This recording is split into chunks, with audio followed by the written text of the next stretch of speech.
preguntas, la astrobiología se basa en diferentes ciencias. Por eso le llaman una ciencia interdisciplinaria y multidisciplinaria. Algunos científicos dicen que la astrobiología es el punto de inflexión entre la biología, la química, la geología y la astronomía.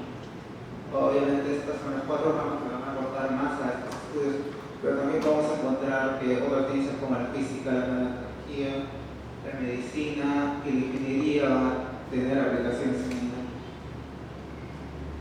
No. Y finalmente, ¿cuáles son los objetos de estudio de la astrobiología? Uno son los cuerpos celestes, los planetas, los satélites, asteroides, otros donde se pueda presumir que si hay puede haber algún signo de vida. Estudiamos su composición química, de su superficie, de su atmósfera, de sus suelos, océanos y que los tiene. Todo esto relacionado a la habitabilidad. Otro objeto que estudia la astrología es la vida terrestre. Por ejemplo, los astronautas o los extraterrestres, ¿no? Las condiciones que se necesitan para su existencia, está relacionado con el primero. Y las señales que podría dejar como grupos que nosotros podemos detectar y decir aquí voy a haber un organismo vivo. Bueno, hasta aquí hay alguna pregunta. Sí. Voy a regresar un par de tiempo. Para de la definición. No deja la definición de NASA. ¿Cuánto más? No, las dos siguientes, tres siguientes. La anterior. La anterior. Ahí. Esa definición que yo relación a la materia, ¿esa de dónde esa definición propia? Es la definición a la cual es obligada. Esta es una definición que escuchamos de una investigadora de la Sociedad Mexicana de Astrobiología. No hay una definición clara, no hay una definición única. Entonces, diferentes investigadores tienen diferentes visiones sobre qué ha ido. No estamos algo. No es algo fijo.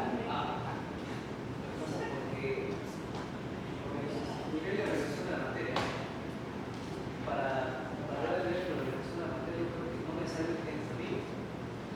Puede ser un nivel de organización químico, celular, acelular, molecular, tisular, organológico, sistémico.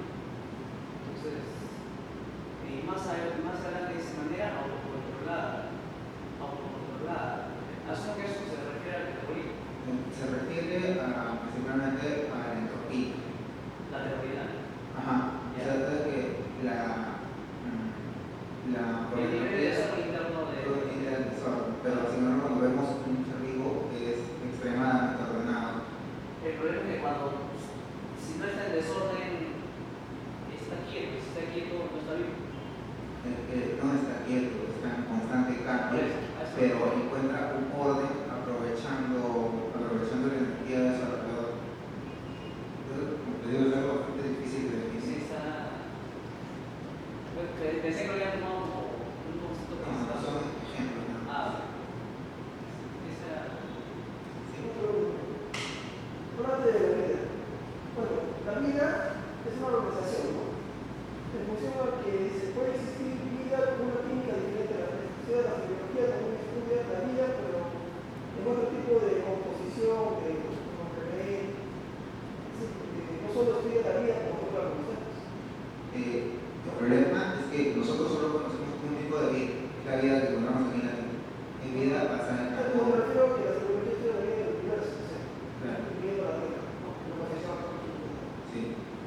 Es más, bueno, se considera que se está estudiando la vida extraterrestre también. Claro, lo que se estudia, como hasta el momento no hemos encontrado vida extraterrestre, lo que se estudia es qué se necesita para buscarla, en qué lugares podemos decir aquí fue probable que haya vida, y respecto a vida basada en otro tipo de química, es algo más especulativo, ¿no? los químicos principalmente lo que hacen es, usando programas de computadora o diferentes fundamentos que ellos entienden, te pueden decir, no, el silicio puede reaccionar con tales elementos, con tales, puede reaccionar de tal forma, puede adquirir estos estados y hacerlo, ¿no?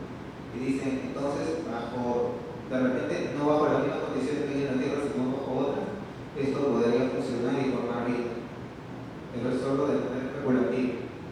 Pero hay investigaciones patológicas, por ejemplo, que han encontrado bacterias xenófilas en Marte. No. Lo que se ha encontrado es agua. Hace poco curioso se encontró un pico de metano que podría ser atribuible a vida, pero también puede ser atribuible a diferentes fenómenos antropológicos o de otro tipo, y existe discusión sobre cuál puede ser la verdadera razón. Claro, pero han encontrado, no digo bacterias, no tengo términos, pero sí han encontrado Ósito. organismos extremófilos. ¿Cuál es la fuente que te vas a parar? Es una participación internacional número 1. De repente lo he escuchado hablar porque actualmente no se ha encontrado vida extraterrestre. La NASA dice que NASA define a un sistema sostenible, pero en sí está hablando de algo, entonces estamos hablando de algo terrestre. Cuando habla de evolución darwiniana, como que lo he hecho para resumir, se refiere a que es capaz de cambiar en el tiempo y adaptarse a nuevos ambientes. Lo que se ha encontrado solamente es un tipo de metano. Lo que pasa es que cuando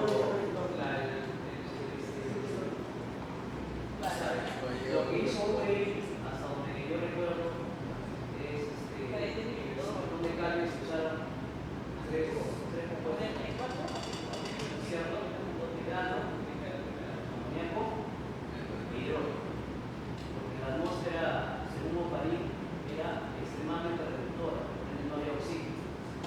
Entonces, con estos tres compuestos más agua, y una chispa, yo puedo generar aminoácidos: caseína, adenina, isoxina, prolina, serina e incluso treonina. Irónicamente, la serina está en todas las membranas de las bacterias, que sean como señales de instrucción biológica. Aquí hay un detalle, creo yo, de que cuando tú mencionaste el metano, de repente no como compuesto, de repente se ha encontrado por separado. Y cuando hablamos de extremófilas, de repente estamos hablando necesariamente de organismos, de restos, que lo que es hasta donde sí se trabajamos algunas cosas que, bueno, en metagenómica y microbiología se estira a buscar no al organismo, sino el ADN que te puede. No necesariamente tengo que ver para hacer esto ahí. Si obtengo el ADN, como tú decías, usando las herramientas, software o lo que sea, para trabajar en sílico, yo podría llegar a la conclusión. Ahora, especulativo no creo, porque comentaste que el silicio sí se puede partir de más. A nivel de nanotecnología, cuando tú partes el silicio, ya no se comporta igual que el macro. Entonces, o sea, a nivel macroestructural, ese metal ya no se comporta igual que nanoestructural. O sea, es simplemente para darte la razón a lo que dijiste. Claro, o sea, en condiciones estándar. La astrobiología se está enfocando en función de las condiciones, ¿cierto? O se generan ambientes que sean diferentes a la Bueno, nosotros principalmente, como te digo, siempre nos vamos a basar en la vida que conocemos. Entonces, cuando hablan de extremófilos, vamos a tomar ejemplos de vida que encontramos aquí y lo vamos a extrapolar, ¿no? Si existen organismos que pueden resistir a tales condiciones aquí, a tales condiciones después de encontrar en otro lugar, entonces puede existir la probabilidad de que pudiera existir vida aquí. Entonces, investigar ese lugar si es que tiene las condiciones necesarias y poco a poco va aprendiendo las piezas. arqueas. Solamente arqueas. No necesariamente. Puede ser cualquier otro tipo de organismo. Bueno, si hablamos de otro planeta, puede haber evolución de forma diferente. No necesariamente va a ser arqueas o bacterias.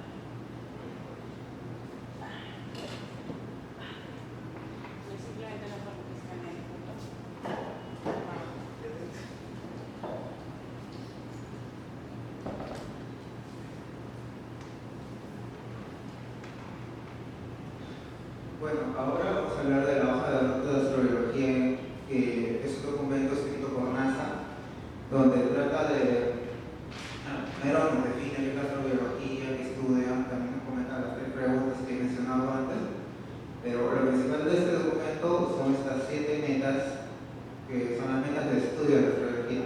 Ahorita nos vamos a leer, vamos a ver una por una, porque no tiene mucho sentido leerlas ahorita. La primera meta es comprender la naturaleza y distribución de los ambientes habitables en el universo. O sea, si quiero buscar un lugar que sea habitable o un lugar donde pueda existir vida, ¿dónde voy a buscar? Para eso, primero vamos a definir lo que es la zona de habitabilidad. Existen 2 tipos de zona de habitabilidad, una estelar y una galáctica. La zona de habitabilidad estelar, también conocida como zona de requisitos de oro, es una zona que, en términos de requisitos de oro, no es ni muy caliente ni muy fría, ¿no? Ya en otros términos, es una zona donde podemos encontrar principalmente agua líquida, que es la molécula principal para las interacciones, para las reacciones de reacciones moleculares de los seres vivos como los conocemos.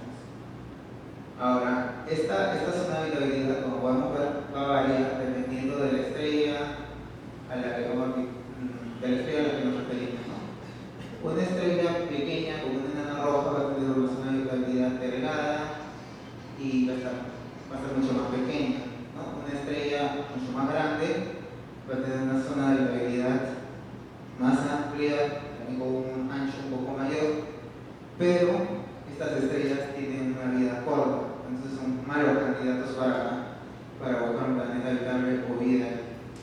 Lo que se prefiere es buscar estos, podemos hacer una búsqueda, hacerlo en estrellas similares al Sol, en la de medio, o en enanas rojas, que tienen un periodo de vida muchísimo mayor que las estrellas gigantes y además son más abundantes en nuestra galaxia.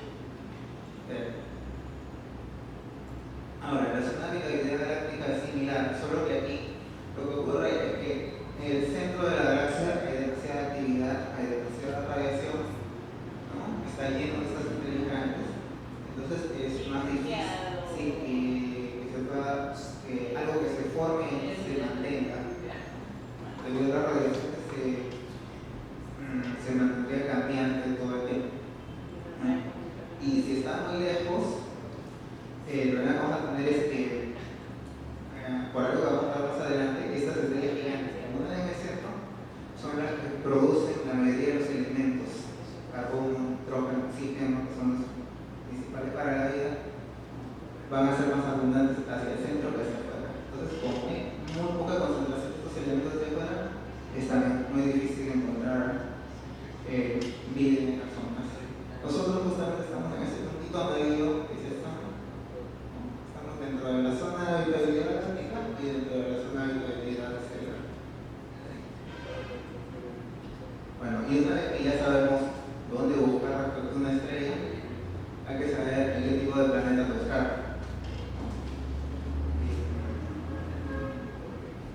Bueno, después de eso hablaré en la siguiente sesión. Bueno, los planetas se dividen dependiendo de su masa, de su composición y de su posición respecto a la zona de habitabilidad, ¿no? Así en resumen, podemos decir que hay planetas terrestres, planetas gaseosos, y lo que se consideran importantes para cuando se busca planetas habitables son estos del interior, los que están dentro de la zona habitable y que tienen tamaños similares a la Tierra. Bueno, ¿y dónde están estos planetas que buscamos? ¿No? Están solo en ese pequeño campo. Solo podemos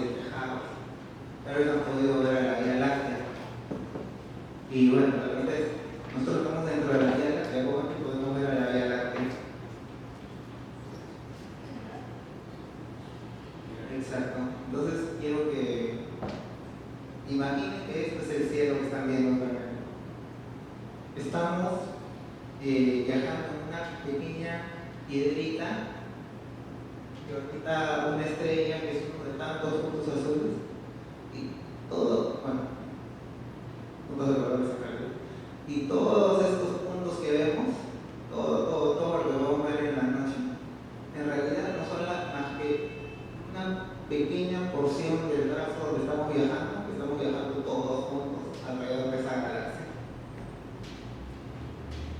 Bien. La segunda meta de la astrología es eso. Nos dice que debemos explorar los ambientes habitables basados o presentes, la química periódica y los signos de vida de nuestro sistema solar. Bueno, primero, hablando un poco de química periódica, se refiere a, bueno, estábamos hablando hace rato cómo la vida se origina a partir de un estado prebiótico en la Tierra. No se conoce exactamente cómo nació la vida aún, ¿no? Pero actualmente la teoría más aceptada es la del mundo del RNA. O sea que antes del RNA se formaron moléculas de RNA que eran capaces de autorreplicarse, tenían tanto actividad de ADN, la actividad que actualmente tiene el ADN y la proteína, ¿no? Y a la par, algunos líquidos se iban uniendo, formando micelas, creciendo, liposomas, para formar una capa lipídica, hasta formar una protomembrana que iba a encapsular estos ARNs junto con algunos nutrientes. Y bueno, este encapsulamiento iba a hacer posible que la célula tuviera disponible todo lo que necesitaba para comenzar a funcionar como tal y poder replicarse y poder comenzar a evolucionar. Ahora, otro factor importante en esta meta es, como ya se ha mencionado, el agua. La vida como la conocemos está basada en el agua, ¿no? Necesitamos estado líquido para que se puedan dar reacciones en nuestros organismos. Pero aparte, el agua también juega un papel muy importante en la dinámica del planeta. Funciona como en pequeño bloque, como va invernadero, y también tiene la propiedad de que cuando está en estado sólido refleja la luz. ¿Eso qué significa? Que cuando está en forma de hielo va a reflejar la luz y el ambiente va a ser más frío, porque no se está reuniendo. Pero en estado gaseoso o líquido, esa absorbe la luz y la radiación infrarroja, y el ambiente a su alrededor se va a hacer un poco más cálido. Y bueno, ya que estamos hablando de los invernaderos, esto es importante al momento de buscar un planeta habitable, ¿no? ¿Por qué? Porque estos gases permiten que un planeta pueda tener una temperatura estable, o más o menos estable. Sin ellos, los cambios entre día y noche serían muy bruscos. Aquí tenemos algunos ejemplos, ¿no? Vapor de agua, dióxido de carbono, metano, óxido nitroso y ozono. Bueno, y basado en esto, tenemos objetos de interés astrológico en el sistema solar. El principal es Marte, todo el mundo sabe que ya se descubrió que tiene agua, en el pasado fue habitable, y tiene una atmósfera de CO2, también se encontraba metano, como hablábamos en ese momento. Pero también hay otros objetos interesantes, ¿no? Por ejemplo, el satélite de Europa de Júpiter, que también tiene una corteza de hielo, y se piensa que debe tener un océano de agua líquida salada en su interior. Encelado también se descubrió que tiene agua líquida. Aquí podemos ver en esta fotografía un geyser que fue fotografiado por la señora Cassini. Y de este lado tenemos a Titán, que es también una satélite de Saturno. Que bueno, aquí Titán no tiene agua, pero lo que tiene es metano en forma líquida. Y hay quienes piensan que este metano en forma líquida puede servir como un sustituto de agua. No entiendo exactamente la forma, pero han salido modelos. Aparte de estos cuatro, hace unos días se añadió el satélite Ganímede de Júpiter, que también se ha confirmado que tiene una capa de de hielo y un océano interno.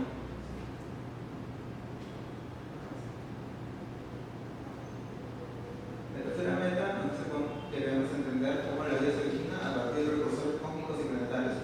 Aquí lo que se estudia es cómo se forman los elementos químicos. Como les mencioné, los elementos se forman en las estrellas. Una estrella como nuestro Sol, que es una estrella mediana, solamente hace esta reacción de que a partir de dos núcleos de hidrógeno va a formar un núcleo de helio y va a continuar haciendo eso hasta que un día se transforma en una estrella roja gigante tras haber consumido su hidrógeno. Pero estrellas de mayor tamaño van a poder hacer una secuencia de fusión, ¿no? Una vez que termina con el helio, comienzan a quemar hidrógeno, a quemar helio y tomar carbono, y así sucesivamente hasta que el último día de su vida van a transformar silicio en hierro. Después del hierro, el hierro ya no les proporciona mucha energía, entonces la estrella colapsa y se da lo que conocemos como una supernova. En esa supernova, todos estos núcleos formados van a chocar con las fuerzas con las que son expulsadas y se van a formar muchos otros elementos. Aquí tenemos una tabla que nos muestra el origen de diferentes elementos. Por ejemplo, el hidrógeno, el helio y el litio son elementos que se formaron en el Big Bang. Hay otros que se forman en estrellas pequeñas, estrellas grandes, en fusiones de supernova, otros que se forman por los rayos cósmicos. Y los elementos clónicos son elementos que solo hemos visto en el laboratorio. Bueno, ya habiendo visto cómo se forman los elementos, vamos a pasar a moléculas. Cuando todos estos átomos ya se encuentran formados como átomos en el espacio interestelar, estos van a reaccionar principalmente por acción de rayos cósmicos y se van a formar pequeñas moléculas, ¿no? Aquí tenemos un ejemplo de un cuerpo interestelar. Mide una décima de micra, más pequeño que las bacterias. Tiene un pequeño núcleo de carbonatos y silicatos que son los mismos materiales que encontramos en la atmósfera terrestre, y una capa de hielos. Y bueno, gracias a esta formación de tener hielos y carbonatos y silicatos, se van a producir más reacciones que van a dar lugar a más moléculas. Aquí tenemos, por ejemplo, cómo se forma el agua a partir de hidrógeno molecular. Y esta es una lista de las moléculas que han sido descubiertas en el espacio interestelar hasta el año 2006. Podemos ver que a partir de 6 átomos, todos son moléculas orgánicas. Entonces, el experimento de Miller se quedó chiquito, porque actualmente se piensa que todos los elementos, todas las moléculas necesarias para la vida ya estaban presentes en la nebulosa protoplanetaria antes de que se forme la Tierra. Y eso en cierta forma ayuda a la teoría de que la vida se pudo originar en pocos millones de años. La cuarta meta dice entender cómo la vida relacionada en la Tierra interactuó con su entorno planetario cambiante y sistema solar primitivo. Esta es cortita, ¿no? Tenemos, por ejemplo, como, una vez que la Tierra ya estaba formada y hecha una bola de magma, a los pocos millones de años llega este cuerpo del tamaño de Marte, más o menos llamado Theia, ¿no? Impacta contra la Tierra y todo el material que es expulsado por este impacto termina transformándose en la Luna. Y como todos sabemos, la Luna tiene un efecto muy importante en la Tierra, por mareas, por muchos seres vivos que han moldeado sus ciclos basados en los ciclos de la Luna. Y no recuerdo exactamente, pero la Luna también ayuda a estabilizar la Tierra, ha ayudado a estabilizar el eje de la Tierra. Eso es más o menos lo que no se dice.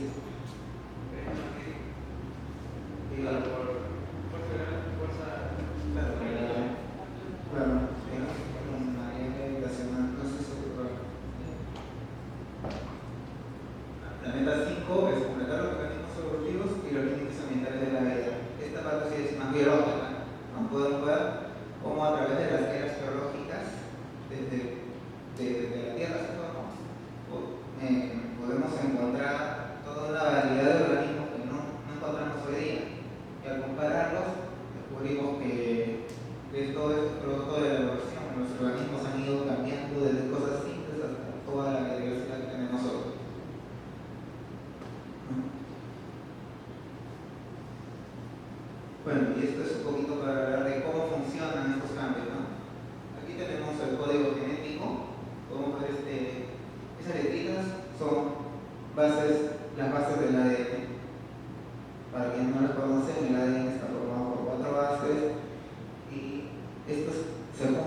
bueno, forman una secuencia, ¿no? Y cada 3 bases son leídas en el proceso de verificación,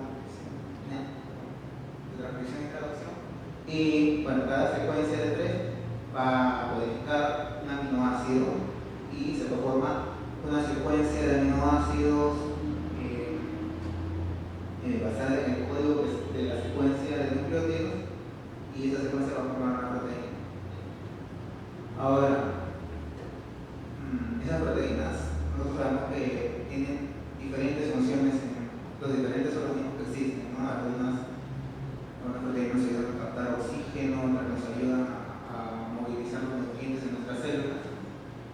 Pero, ¿qué pasa cuando cambiamos una de estas letritas? Entonces puede cambiar el aminoácido que se va a poner, ¿no? Y eso puede cambiar la función de la proteína. Entonces, lo que se dice es que a partir de unas poquísimas secuencias de ADN y proteína, a través de estos cambios, mutaciones o también por duplicaciones y muchos otros fenómenos que pueden ocurrir en los genes, habrían ido generando nuevas proteínas con nuevas funciones, ¿no? Aquí el señor Querembo nos dice que las proteínas modernas solo harían un ejercicio de unos pocos ancestros.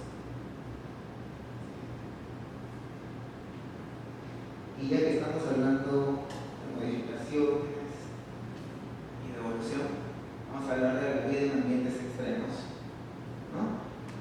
Los famosos extremófilos. Un extremófilo se define como un ser vivo que es capaz de vivir en condiciones que para nosotros serían tolerables o podríamos morir en ellas, ¿no? Este es un punto de vista antropocéntrico, o sea, basado en las condiciones normales para nosotros, sino que cosas extremas. Y con esta clasificación, estos organismos pueden vivir en toda una variedad de hábitats, ¿no? Si son muy calientes, se les puede llamar termófilos, hipertermófilos. Si en condiciones muy frías, hidrófilos, y viven en extremos de pH, acidófilos, heterófilos. O si pueden soportar cantidades altas de radiación que se han encontrado viviendo en reactores nucleares, que se llaman radioresistentes. Ahora, aquí algo curioso. Bueno, desde el punto de vista astrobiológico, a mí me gustaría dejar este punto de vista antropocéntrico e irnos hacia un estado basal en que la vida puede aparecer, ¿no? Bajo este punto de vista de un ambiente basal, todos nosotros seríamos extremófilos. ¿Por qué? Porque esta vida se dice aparece en un ambiente reductor y para ello el oxígeno era tóxico. Entonces nosotros hemos evolucionado para adaptarnos a vivir en el oxígeno y aprovechar el oxígeno. Y en ese sentido, a mí me gusta basar la palabra extremófilo como un organismo que a través de la evolución se ha adaptado a vivir en nuevas condiciones que no le hubieran sido posibles en un inicio, cuando solo era una pequeña célula recién acabada de crecer. Y acá quería irme